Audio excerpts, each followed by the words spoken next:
Hi, my name is Ronnie, and I'm going to walk you through the installation of your Chanson Miracle Water Ionizer.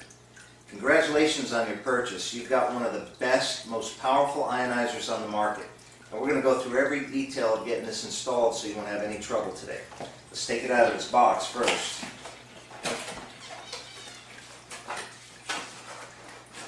Lift off the top container like this. And using both hands, grip the top of the ionizer and lift it straight out of the box. Now, to make sure everybody's clear on this, this is the top spout of the ionizer. You're going to be very tempted to grab this and pull it out of the box.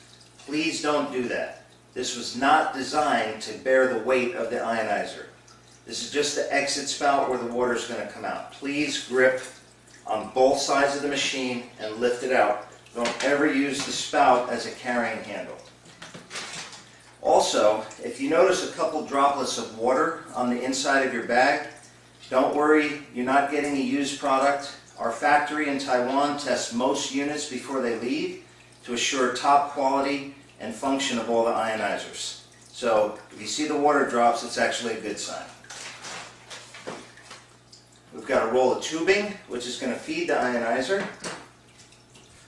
We've got a warranty card on the inside, which you'll fill out and make sure you include the dealer's name, whichever dealer that is. We're also going to have a segment on our website, chansonwater.com, where you'll be able to go and fill out your warranty. We don't currently have that, but we will in the near future. There'll also be a DVD, which is what you're most likely watching right now. And there's two boxes on the side which contain everything we need to hook up the ionizer. Bag number one.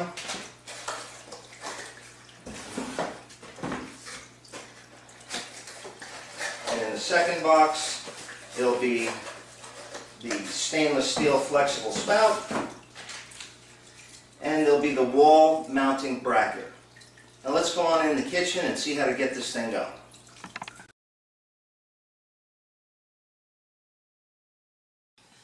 Alright, so we're ready to install our Miracle and get some of that great ionized water. Let's do it. We have our spout here, and you have your flexible stainless steel spout. Let's take that out. That's the first thing we'll install. Just straighten it out. Let it seat straight in there and lightly start to turn it. If you find that it's not turning easily, you don't have it sitting in there straight, pull it back, reset it, and then spin. This should not be very hard to spin, and once you get it in just right, it'll thread itself perfectly. There's a rubber gasket all the way at the end of the threads, so we want to thread it in all the way until that rubber gasket seats. You don't need any tools for this. You do it with your hands. As soon as that rubber gasket disappears, we're in. Alright, so that's connected. Then the second thing is, on the back of the ionizer here, you're going to see two spouts. Now, on the right is where your water coming in is going to go, and on the left is where your acid exit water is going to go. So right is in, left is out. You'll know what that means more in a few minutes. We take our hose that the ionizer came with, and you'll notice that it's just one long length of hose. What I'll do for this is just find the center point,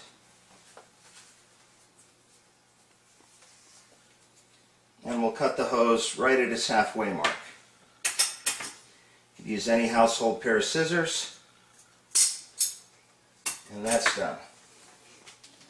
We'll set these hoses to the side for a moment.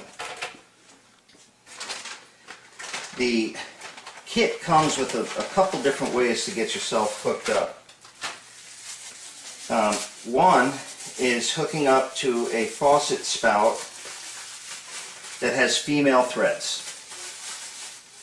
And I'll show you how that works right now. You're going to need to get yourself a pair of pliers. They don't have to look like this. Any kind of pliers will do. And you'll come over to the tip of your faucet. Now, the only difficulty anybody can run into is there's many different types of faucets on the market. This is a standard faucet. It has a diverter that comes off. Some will come off by hand. This one I'm going to use a wrench on because it's on there pretty tight. And in order not to scratch up your faucet, I say just take a wet rag or a dry rag, put it around, just clamp it and give it a turn. And that should start it enough to where you can get it off by hand. And of course this one wants to be difficult, so we'll do it again.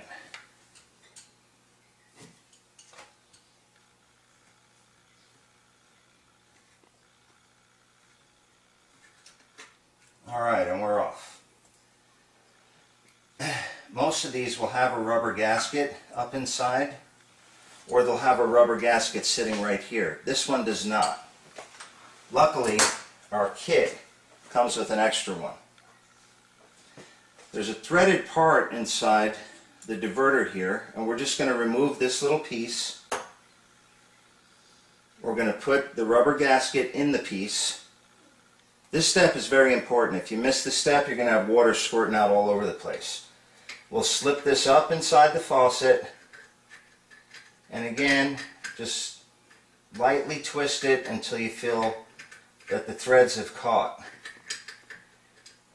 It should not be hard to turn. It should go in very easily. Sometimes you have scale and all kinds of buildup in the faucet that's been there over the years, and you might have to play with this a little bit to get the threads to catch.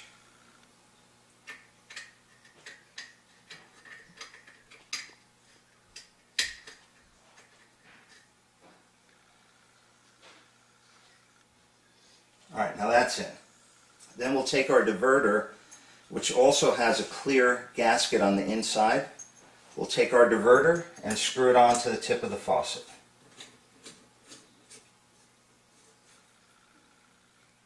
We do the same thing as get our rag around the serrated collar there, and give this a couple turns.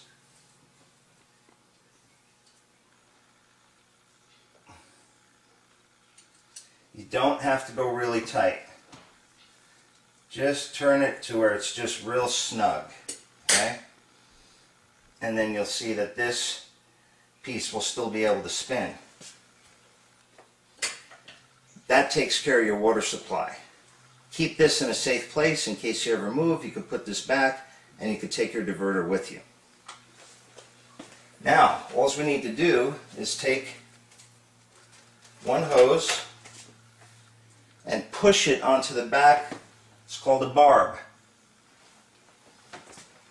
This nipple in the back of the diverter here, just take your hose and push it all the way on.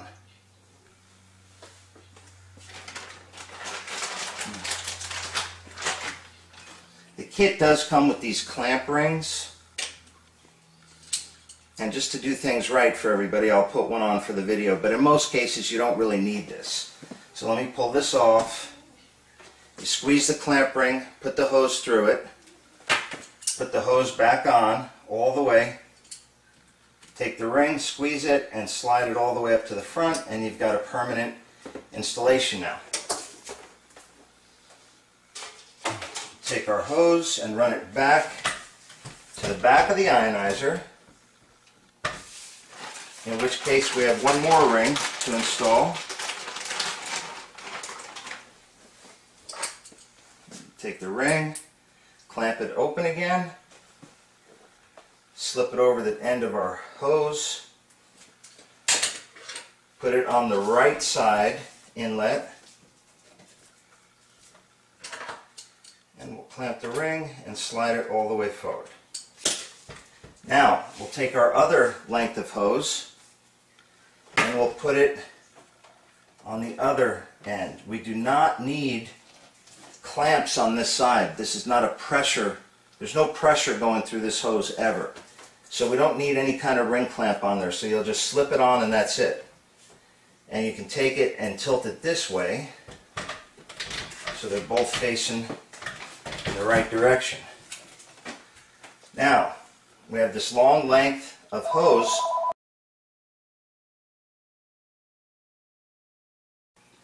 A lesson to everyone out there, when you're doing installation videos, shut your phone ringers off. Helps a lot. Alright, so we've got our acid spout here. And there's a suction cup that comes inside the kit. And that suction cup will affix this basically anywhere you want it. Anywhere you want the acid water to run off. Let's say we want it down inside the sink. We could put it slightly inside the top of the sink, run it back here. And of course you can clip the hose again to whatever size you want. I'll do it on top so everybody can see. Just push the suction cup down here, insert the hose into the smaller hose, and that's it. You've got your drain spout complete. Alright, basically now you're all connected up. The only thing we need to do is plug it into the wall.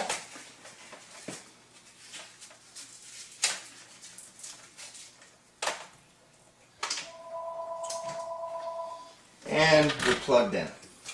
Now, just as a side note to everyone, you're also going to see some pieces that look like this inside the kit. Remember, there's a multitude of different types of faucets out there. Some faucets won't have anything that can screw out. And what this is for is it's to actually slip over the tip of the faucet. It's just a rubber end. You slip it over the tip of the faucet. You put this clamp ring on first. Slip it over the end of the faucet. Tighten it down here. And then put your diverter onto these threads right here. If this is too large, there's also a reducing ring in here, and this can fit inside here and then go onto an even smaller faucet. If you have one of these types of faucets with the spray head and it pulls out and it's got this wide spray head, this might not work for you. You also might, there are a couple types of faucets out there that no matter what we do, we can't get it to work. And I'm going to show you an alternate way to hook these up if that's something that you run into. Also, if you're going to have our H3 pre-filter system, matter of fact, let me grab that for you right now. I'll be right back. Alright, if you have our H3 pre-filter system and you're going to install it on top of the counter, the way to do this is instead of the main hose that's coming out of the diverter going right into the ionizer, it's going to go into this small 1/4-inch tube. So this will be the end of the hose that was going into the ionizer. This will go into the H3, and these have these quick connect fittings where all you have to do is push the tube in as far as it goes and it's connected. To remove it, you press down on the ring or the collar and you can pull the hose out. Coming out of the unit, it will look exactly like that. It'll be a 1/4-inch tube that's supplied with the H3 coming out into a piece of this, the larger 3/8 tube, and you'll need an extra clamp to put on these connections here, coming out and then into the ionizer. That way the water could come out, go through all 3 filters, exit, and then go to the inlet of the ionizer. We could talk more about H3 installations options later. So let's set this aside for now.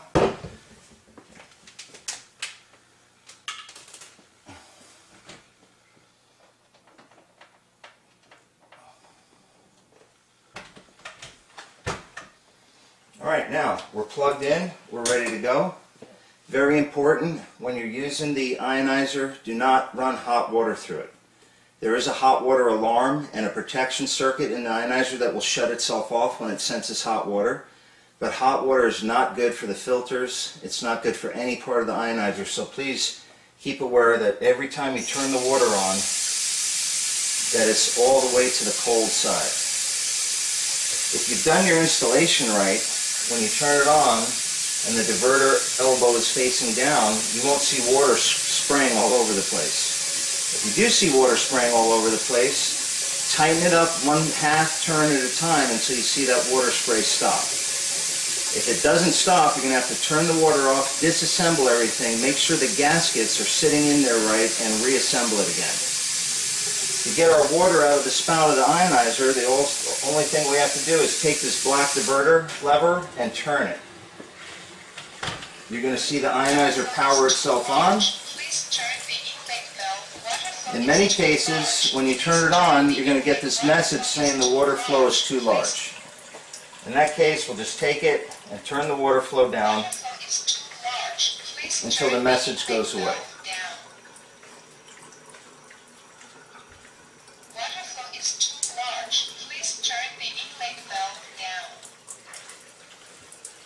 Prepare to electrolyze. The machine is very advanced. It has very advanced electronic circuitry, and it senses the speed of the water flow and the mineral content in the water, and it knows how fast the water needs to flow through to do the proper ionization. So it will always tell you when your flow is too large, as you just saw. And you can dial the flow up very slightly until that message comes on again, and after a while you'll get an idea of just the perfect water flow. So as you see here, we've got water coming out in 2 places. We've got the alkaline spout coming out, and we've got the acid spout coming out. Our next section is going to be adjusting and fine-tuning the machine.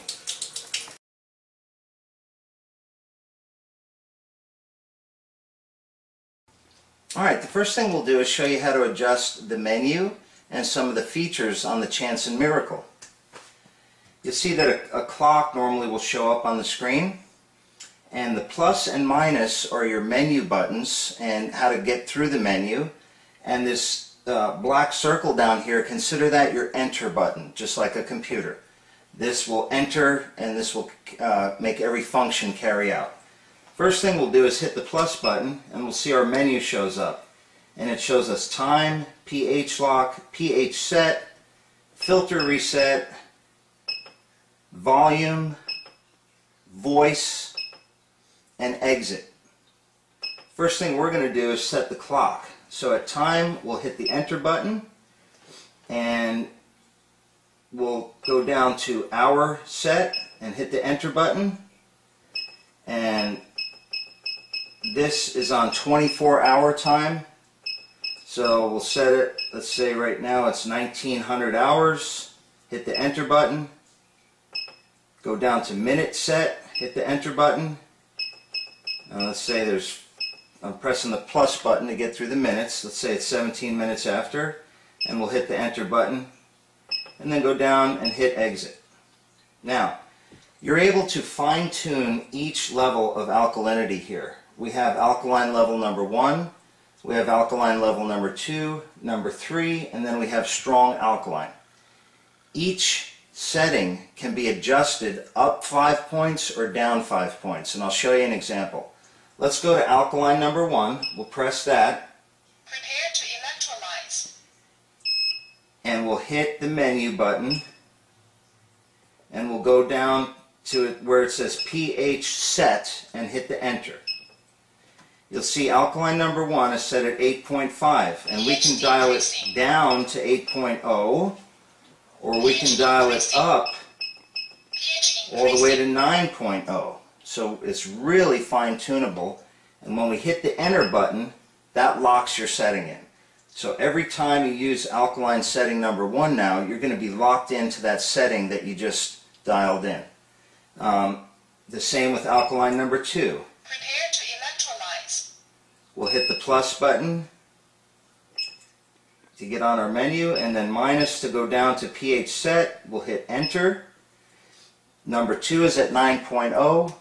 We can dial it up or down 5 points, whichever way we want to fine-tune it, and then we'll hit the enter. We'll talk more later about why you'd want to adjust these pH levels. For now, I just want to show you how to do it. And again with the alkaline 3, and let's go to strong alkaline, because this is what I'm going to have everybody adjust. So we'll hit pH set. I think we're still on 2. Let me go back, and we'll hit strong alkaline. pH decreasing. Oh. Need to exit from the menu first. We'll hit strong alkaline. Prepare to electrolyze. We'll get to our menu, pH set, hit the enter button, and the strong alkaline is the one we always want to dial up. So we're going to dial this up to 10.5, hit the enter, and we're set. Now you're also going to notice that there's a pH lock. If we were to hit this, the enter, it's going to say lock or unlock. Right now I have it set to unlock. I'll just hit enter there. pH unlocked. It'll tell you if it's locked or unlocked in a voice. But when it's locked, that means that you can lock it onto any setting. If you hit alkaline 2 and then go into the pH lock, nobody could change the settings. And that's important if you have young kids in the house or you have elderly that you don't want them to drink the water too strong. So you could lock the machine onto any setting. You're also going to notice that there's two acid level settings down here. You have a button that says acidic, and you also have a button that says strong acidic. Future models of the machine are going to have these buttons deleted. And the truth is, you don't really need them. And the reason being is, whatever alkaline level you're at, the corresponding acid water is going to be coming out of this secondary tube over here. So let's say, for example, you want to make yourself some really strong acid water. If that's the case, all you have to do is hit strong alkaline, Prepare to electrolyze. turn your water pressure on, Water flow is too large. Please turn the intake valve down. Prepare to electrolyze. now we're on strong alkaline. What's coming out of here is the strong alkaline water. What's coming out of the drain tube is the strong acid water. If you want mild acid water, all you have to do is go down to the alkaline 1 or 2 setting and you'll have mild acid water. If you want the strongest acid water that this machine can produce, all you have to do, I want everybody to notice that flow right there, we'll just tap the faucet until that flow gets substantially slower.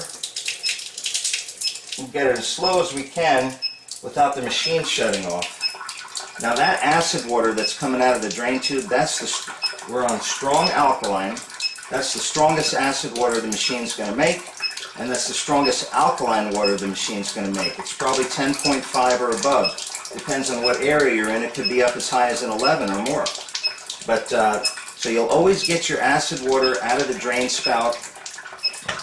When it's on the suction cup, it's movable. You can put it everywhere you want, or you can simply pop this tube out and insert it into a pitcher, a glass, or anything like that, and fill it up that way. So again, to make sure nobody's confused, the strong acid and strong acid buttons do work. It's just not any reason to use it. If you want your strong acid water, go to strong alkaline and get it from the drain tube. Our next segment is going to be changing the filter and adjusting the TDS.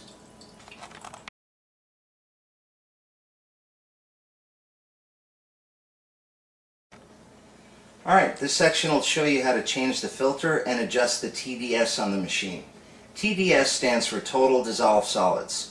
Some of you customers out there will have hard water, some will have soft water. If you're not sure what you have, call your local water provider and they'll tell you whether your water's hard or soft. If you have hard water, you're going to want to do an adjustment to the machine, and I'm going to show you how to do that right now. If you have soft water, the machines come factory preset for soft water. There's nothing you need to do at all. So, to do the TDS adjustment, we're going to hit the enter button and hold it.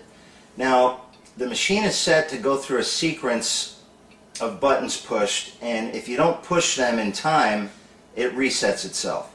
So I'm sorry, I'm going to kind of go through this fast, but I'll do it twice so everybody sees exactly what I'm doing. But if I don't do it in fast sequence, the machine will reset itself. So the first thing we're going to do is we're going to hold down the enter button until that clock disappears and we see password. We're going to hit acid, lock, strong, and then alkaline 2. And then the TDS will show. We'll hit enter. This one is at number 14. Most of you When you get it, you're going to see it's going to say number 8. You just hit the plus button until it goes up to number 14 and then hit the enter button.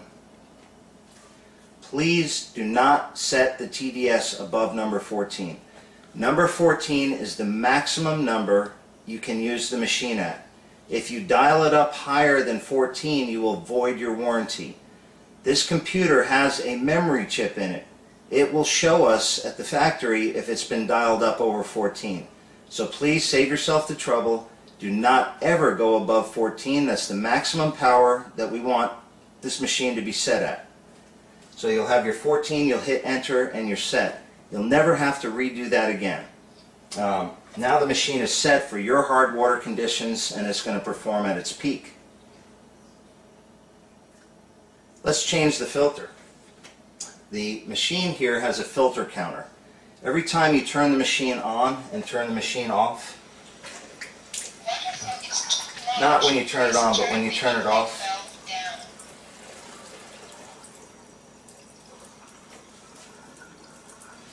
every time you turn the machine off, it's going to show you what percentage of life your filter has left. The third section of alkaline water is in process. Let's turn it off here, and hopefully you'll see it on the screen. 99% filter life. Once it gets down to 0 and you've replaced your filter, all you have to do is hit the plus, let your menu pull up, and go till you find filter.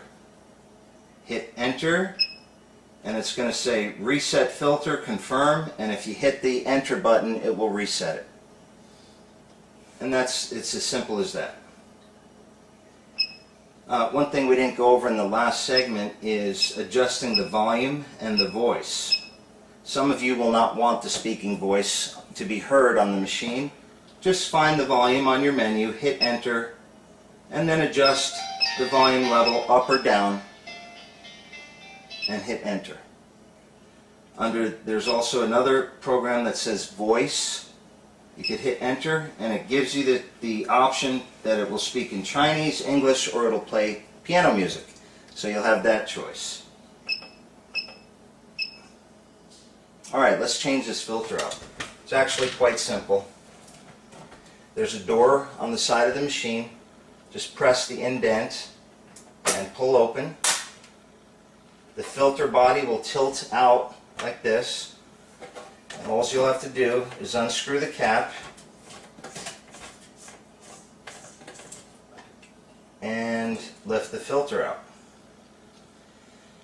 The cap just needs a twist clockwise and the entire filter pulls out. There's a little rubber top on top of the filter. Make sure you save that and put it back on the new filter. One other thing I want to show you while I have this filter out. There's some people that are in really soft water areas, and the kit includes a calcium chamber where we can actually add minerals back into the water. You might have a reverse osmosis, you might have a distiller. If you're adding water that has no minerals in it, you want to fill this chamber with minerals and talk to your dealer about getting the minerals. Slip it right in the top, and in this case you do not need the rubber gasket. Slip it right back over. Oh, I'm sorry, I misspoke. You do need the rubber gasket. Slip the rubber gasket on.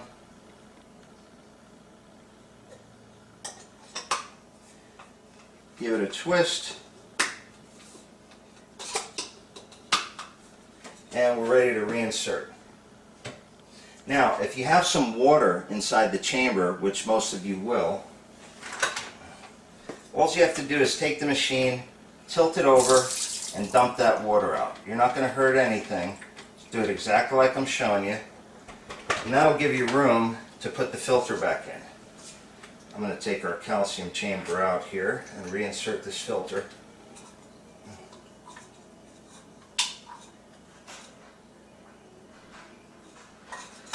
So you reinsert the filter, slip it in, thread it down till it seats. You don't have to put it on super tight.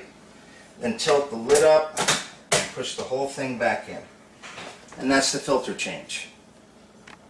So if I went through the TDS setting too fast the first time, let's do it again. And remember, this is only for those of you in hard water areas. Soft water does not need this adjustment. We'll hit the enter button and we'll hold it until the screen shows the words TDS. Or I'm sorry, password. It'll show password. So we'll hold it. Password shows up and we'll hit the acid button, the lock, the strong alkaline, and alkaline 2. TDS will show up and we'll hit enter. And we'll hit the plus button until it dials up to number 14, and then we'll hit enter and that locks it in. When you're in this menu of the TDS, please do not adjust anything else in that menu. You will void your warranty if you change any other factory settings. The only setting to change is the TDS setting. After that, exit out and you have no reason to get back in there again.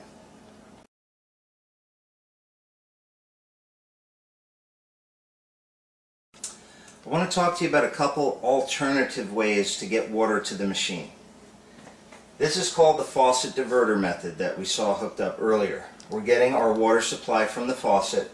When we turn the faucet on, it will either come out the faucet or we'll turn this and it'll go over to the ionizer.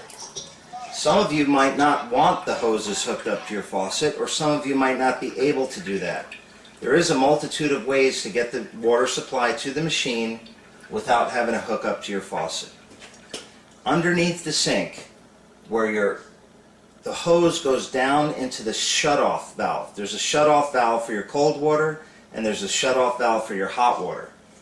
We have these little diverter devices that the hose going into the shutoff valve comes off of this. This gets screwed onto the shutoff valve, and then the hose gets screwed back onto this. Then we have a tube, and that tube just goes straight in here, pushes in, and that's it. It's permanently connected. It's that simple. Now we have to get the hose up to the ionizer. So now you're connected directly to your cold under the sink. You never have a chance of running hot water through, which is a good thing, but we have to get it up here somehow. Now, what I've done is I have a spray hose inside this faucet, and it gave me just enough room to pull a 1/4 inch line up. And if that's the case, I can take that 1/4 inch line now, and I could slip it in to the end of the ionizer tube, the inlet. Just slip it right in the end, put one of the supplied clamps on it, and now we have our permanent water supply going in. Now, because the machine turns on and off with water pressure, I've got one of these shutoffs installed right here, and it's just a simple plastic shutoff valve, and when I turn it on, the water pressure will go to the machine.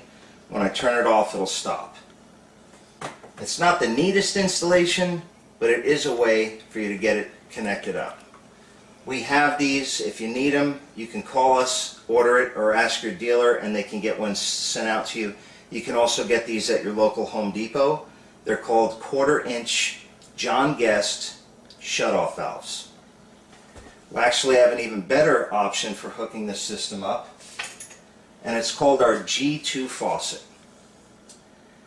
This is the ideal way to connect the ionizer, and it's what we recommend. It requires a 1/2 inch hole to be drilled either in the top of your sink or your countertop. Once that 1/2 inch hole is drilled, it'll insert down into the hole. The water supply that you've plumbed from the bottom will come up and it'll connect here. There's a nut that comes with this kit and it will connect the tube. So now this has its water from below. Say it's sitting, say this is your countertop, it's sitting right here. And now the feed hose for the ionizer is going to go right on this barb. So I want you to picture this now.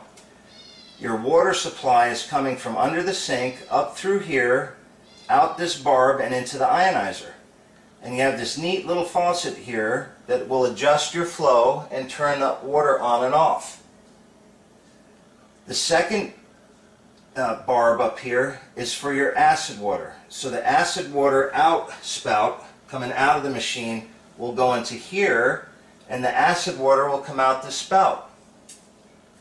This is especially advantageous if you have an H3 pre-filter system, which, as you can see, they're kind of big, and you'd really want this under your sink if you can.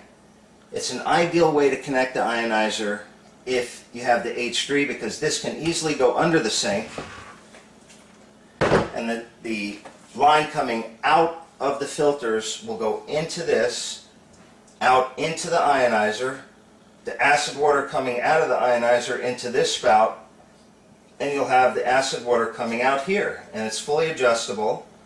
It's a really good looking piece. And again, here's your on-off adjustment and your flow adjustment. This is called our G2 faucet, and it's available from any of our dealers and on our website, the G2 faucet accessory.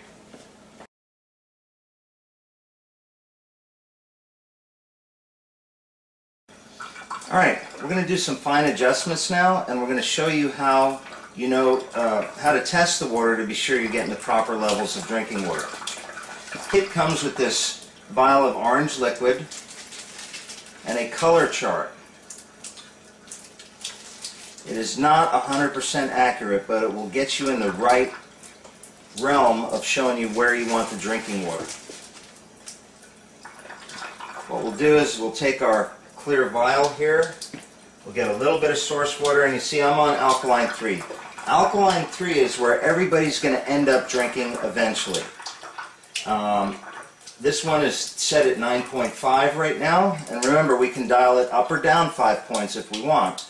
But 9.5 is the ideal drinking range, and to prove that it's a 9.5, we need to test the water. Take the lid off. You'll see a ball on the top. All you need to do is twist that ball. Twist it till it comes off. And you only need 1 or 2 drops inside the vial.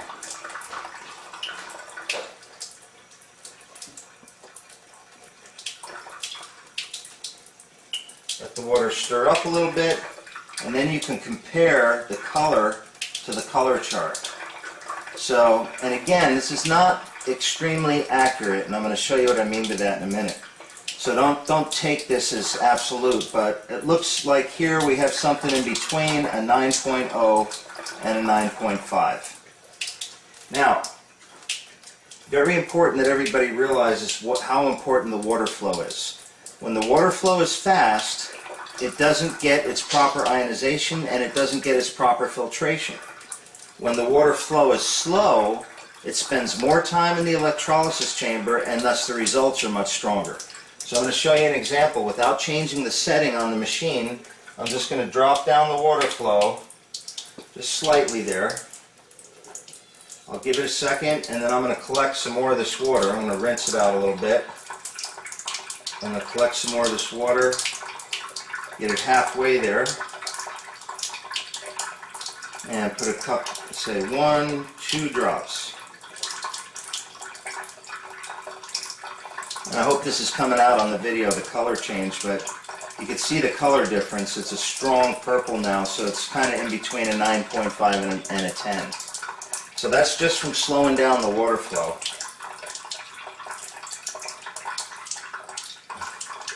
And by the way, let's also do this. I'm going to grab myself a cup here.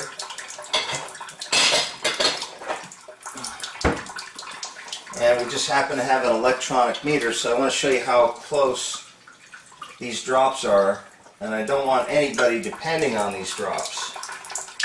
In general, you want to be drinking the water either a dark blue or a purple. That's really the bottom line. That's the ideal drinking level, dark blue or purple. Purple ideal, light purple. Here's our digital pH meter. We also sell these, by the way. If you want to make a $100 investment, you can get one of these. It's really not necessary. The drops do a decent job.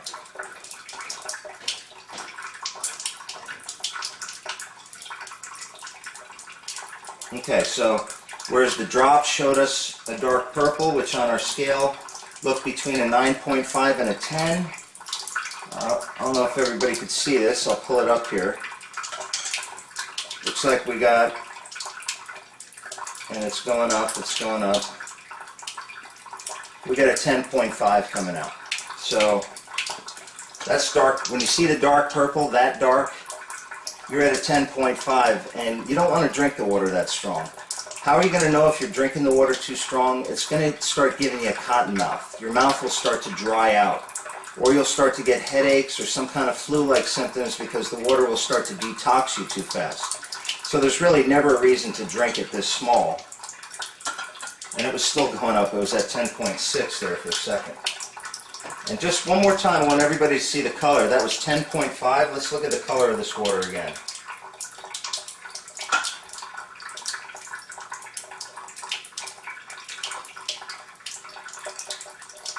That was 2 drops and 3/4 of a vial full of liquid. And according to the chart, we'd be somewhere between 9.5 and 10. And in actuality, it's a 10.5, 10.6.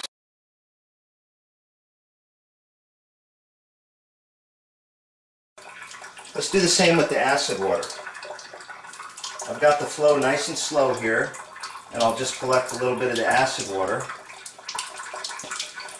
And we'll put 2 drops in.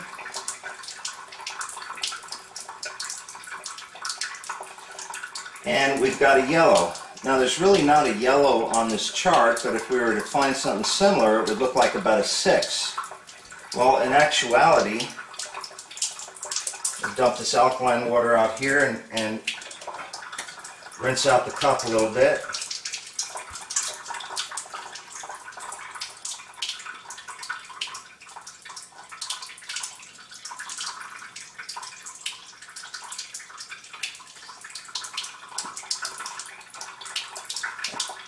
And let's see what our meter shows us we're at.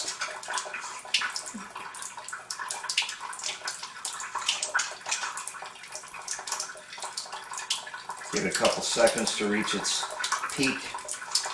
Remember, to get your best acid water, and we'll show you that example in a second. And by the way, I hope everybody noticed we achieved a 10.6 pH, and we're only at alkaline level number 3. So we still have another setting to go up, strong alkaline. So just that's indicative of the performance of this product. It's really a good performing product. So looks like we're at about a 5.9. In this case, that 6.0 might have been accurate. 5.8. We'll call it a 5.8. So that yellow is probably accurate. Now, I'm going to turn it on to strong setting. And if you remember earlier, we dialed it up to a 10.5 pH. Now, whenever you set these machines to the strong setting, they're going to beep. And the beeping is going to stay the whole time that it's on strong, because it's a warning or an alarm to let you know not to drink this water. They don't want you drinking the super strong water. So what I'm going to do is I'm going to collect some of this acid water here at the strong setting, and we'll do another little test on it and see where it's at.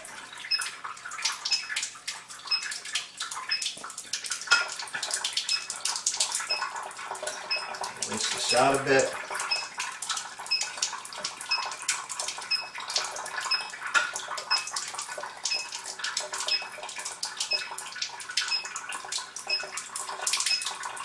Alright, so now, again, we have a color that's really not on the chart, but it only shows about a 6.0.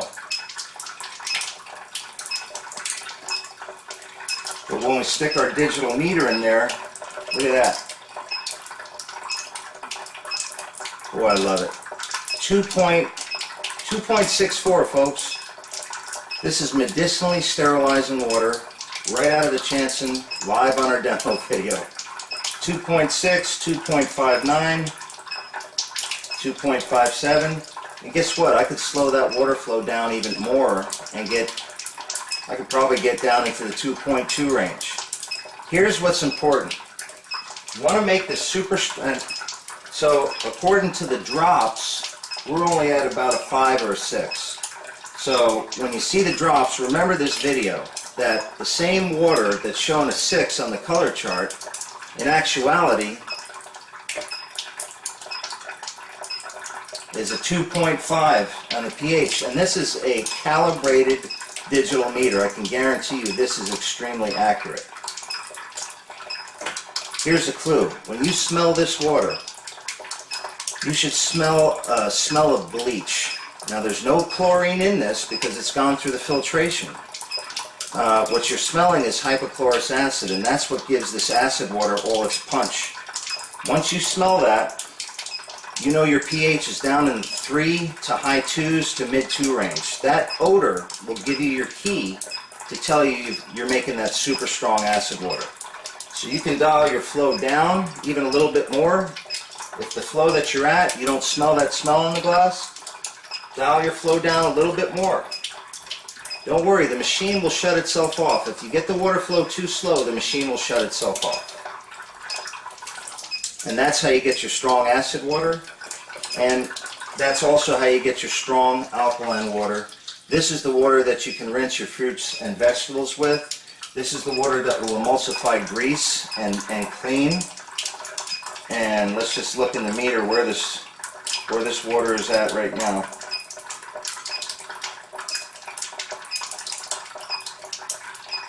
Well, we're getting short on time, so we're not going to sit here and wait for the meter, but we're at an 11.3 pH right now. 11.4. And I have to tell you, when I reset the TDS last time, I forgot to go in and dial it up to 10.5. So you see right now it's set at 10.0. I can actually dial this thing up stronger and get it up to a 10.5. So if everybody can see this, we're at an 11.5 on the pH with no chemicals whatsoever. And that's our adjustment. Thanks.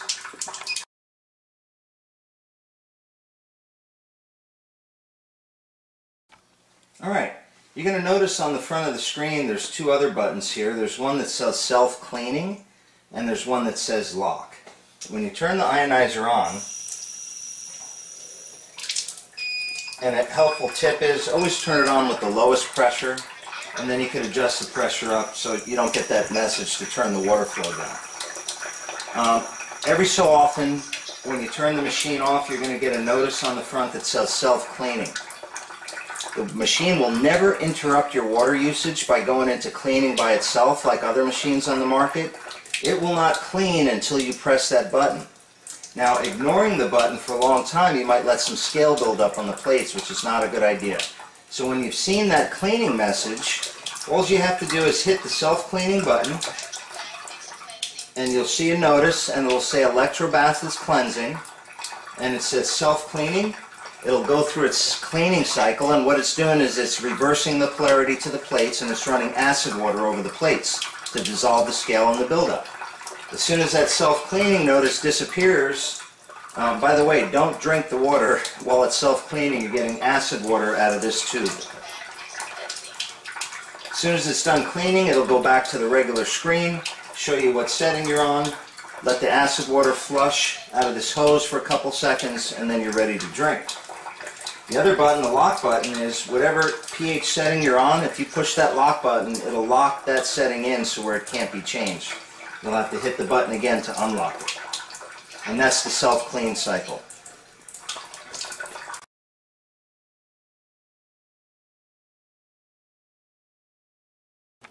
One last thing, some of you might opt to hang the machine on a wall. You might want to hang it on your backsplash or the side of a cabinet. You'll notice in the back of the machine, if everybody can see this, you'll see a slot in the back. It comes with this neat aluminum bracket, and all you have to do is mount the bracket on the wall, on the side of the cabinet, and it's got a hook right in here, and while it's mounted, it just slits right onto the hook, and it'll hang right on the wall. So that's the wall mounting bracket.